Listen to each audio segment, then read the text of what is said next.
ये आज फिजा खामोश है क्यों?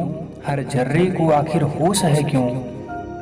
या तुम ही किसी के हो न सके, या कोई तुम्हारा हो न सका। मौजें भी हमारी हो न सकी, तूफान भी हमारा हो न सका। देवता तो तुम रहे, कुछ गुनाह तुमसे भी हो गए, पर भक्त को देवता का हर गुनाह क्षम्य होता है। ये कुछ पंक्तियां हैं जो बयां करती हैं कथानक की गहराई को।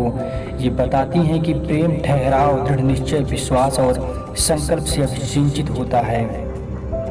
धर्मवीर भारती का बेहद सदाबहार कालजयी उपन्यास, जिसकी पृष्ठभूमि ब्रिटिश कालीन इलाहाबाद, आज का प्रयागराज।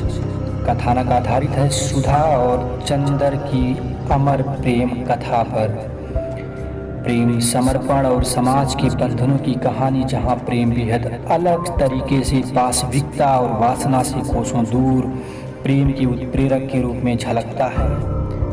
कुछ अन्य पात्र बिनती, पम्मी, गीसू, बर्टी, बिसारिया, कैलाश, चंद्र कपूर यानी चंदर, जो अपनी माँ से झगड़कर पढ़ाई करने के लिए प्रयाग भाग आया था, बीए में एडमिशन लेता है और उसके शिक्षक होते हैं डॉक्टर शुक्ला, जिनके सानिध्य में बाद में वो रिसर्च स्कॉलर भी होता है। सुधा के पिता डॉक्टर शुक्ला चंद्र कपूर यानी चंदर की आर्थिक हालात से वाकिफ, उसे अपना पुत्र तुल्य एवं सबसे प्रिय शिष्य के रूप में मानते थे। प्रोफेसर शुक्ला के घर चंदन का बिना किसी रोक टोक के आना जाना रहता था। धीरे धीरे सुधा से परिचय होता और कालांतर में हंसी ठिठोली भी। चंदर डॉक्टर शुक्ला के साथ उनके संगोष्ठियों में भी जाया करता था। डॉक्टर शुक्ला को भी चंदर के करियर की हमेशा चिंता रहती थी। वहीं धीरे धीरे सुधा और चंदर की हंसी ठिठोली का रंग कब इश्क के रंग में बदल गया पता भी नहीं चला। सुधा बेहद भोली भाली लड़की, जिसकी कोमलता, लड़का और परिपक्व मन कहानी को माधुर्य देता है। चंदर और सुधा का इश्क बेहद अलग अंदाज में था। चंदर सुधा के लिए देवता था। कहानी में उहापोह की स्थिति तब आती है जब चंदर डॉक्टर शुक्ला के आदर्शों, उनकी मदद, उनके एहसानों से इस कदर प्रभावित हो चुका था कि अपने दिल की बात सुधा तक नहीं पहुंचा पाता। आखिर अपने आश्रयदाता को धोखा कैसे देता? चंदर के मन में एक अंतर्द्वंद विरह, खुद से जद्दोजहद। एक बार तो सुधा से पूछता भी है, क्या पुरुष और नारी के संबंधों का एकमात्र रास्ता प्रणय, विवाह और तृप्ति ही है? खैर, चंदर अपनी बात स्पष्ट रूप से बताने में असफल रहता है। वहीं सुधा ने कहीं और विवाह न करने का निश्चय कर रखा था।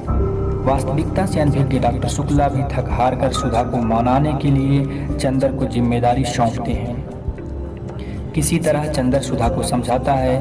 कितना कुछ सहा होगा चंदर ने। खैर, ये चंदर की नैतिकता का भी परिचायक था। अनेक बार जीवन में कुछ ऐसी परिस्थितियां आती हैं जिसका समाधान त्याग ही होता है। अंततः शादी हो जाती है, सुधा अपने ससुराल जाती है, लेकिन चंदर के बिना सुधा भला रह कैसे पाती? चंदर को खत भी लिखा करती। एक बार सुधा ने चंदर से कहा, चंदर, मैं तुम्हारी आत्मा थी और तुम मेरे शरीर। पता नहीं हम लोग कैसे अलग हो गए। तुम्हारे बिन मैं सूक्ष्म आत्मा रह गई। शरीर की प्यास, रंगीनियों सबसे अपरिचित हूँ। मेरे बिन तुम केवल शरीर रह गए और शरीर में डूब गए हो। पाप के हिस्से में हमारा और तुम्हारा बराबर का योगदान है। इधर प्रोफेसर शुक्ला की कुछ जरूरी काम से चंदर का पम्मी के घर आना जाना होता था। यहाँ उपन्यासकार ने पम्मी और चंदर के संबंधों पर एक झलक प्रस्तुत करने की कोशिश की है। हालांकि अंतरंग संबंधों की प्रस्तुतिकरण के दौरान लेखक ने पूरी सतर्कता से अश्लीलता से परे रोमांच और रोमांस का वर्णन किया है, फिर भी पूरी तरह से नज़रअंदाज नहीं किया जा सकता है। वहीं पम्मी का भाई बर्टी, जो कि प्रेम विरह की वजह से मानसिक अस्वस्थ, जिसने अपने प्रिय तोते को 3 गोलियां मारी और मौत के घाट उतार देता है। यह एक सांकेतिक गुण है कहानी का। आगे बढ़ने पर मालूम हुआ कि गोलियां प्रतीक हैं सुधा, बिनती और पम्मी का, वहीं तोता चंदर का रूपक है। लेखक ने बड़ी संजीदगी से पात्रों को पिरोया है। बिनती, जो कि सुधा की बुआ की बेटी है, मामा जी के घर आती है। शुरू में शर्मीली मिजाज की, किंतु धीरे धीरे चंदर से घुल मिल गई। पवित्रता में सुधा जितनी या फिर कहीं उससे ज़्यादा ही। बिनती शादी न करने की इच्छा के बावजूद भी शादी करना चाहती थी। बेवजह हर वक्त घर में डांट और ताना। उधर सुधा ससुराल में संपन्न होने के बावजूद भी हर वक्त विरह की गम में डूबी रहती और अस्वस्थ रहती थी और दुनिया छोड़कर उसे जाना पड़ा। किंतु जाने से पहले कि आखिरी क्षण उसने चंदर के कंधे पर सर रखकर ही गुजारे। अब उसे किसी की परवाह नहीं थी। परवाह की तो उसने चंदर की। अंतिम क्षण भी उसने चंदर का ख्याल रखा। चंदर और बिनती को एक होने की गुजारिश की। जीवन का यंत्रणा चक्र एक नृत्य पूरा कर चुका था। सितारे क्षितिज से उठकर आसमान पर एक छोर से दूसरे छोर पहुंच चुके थे। वो लगभग 1.5-2 साल का वो विक्षुब्ध महासागर की भूखी लहरों की तरह हुंकार। खैर तूफान थम चुका था।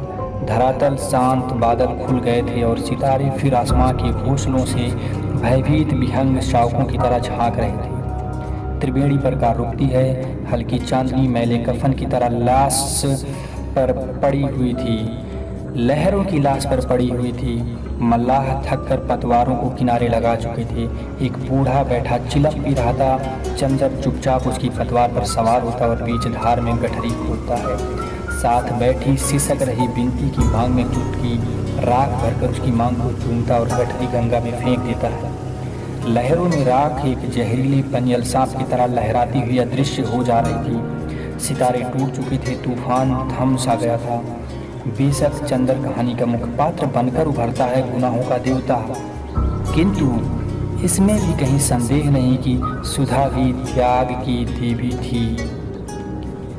एक हृदय तिरगी है और खाबे कायनात। हृदय तिरगी यानी अंधेरे की चादर, खाबे कायनात यानी जिंदगी का स्वप्न। एक हृदय तिरगी है और खाबे कायनात, डूबते जाते हैं तारे भीग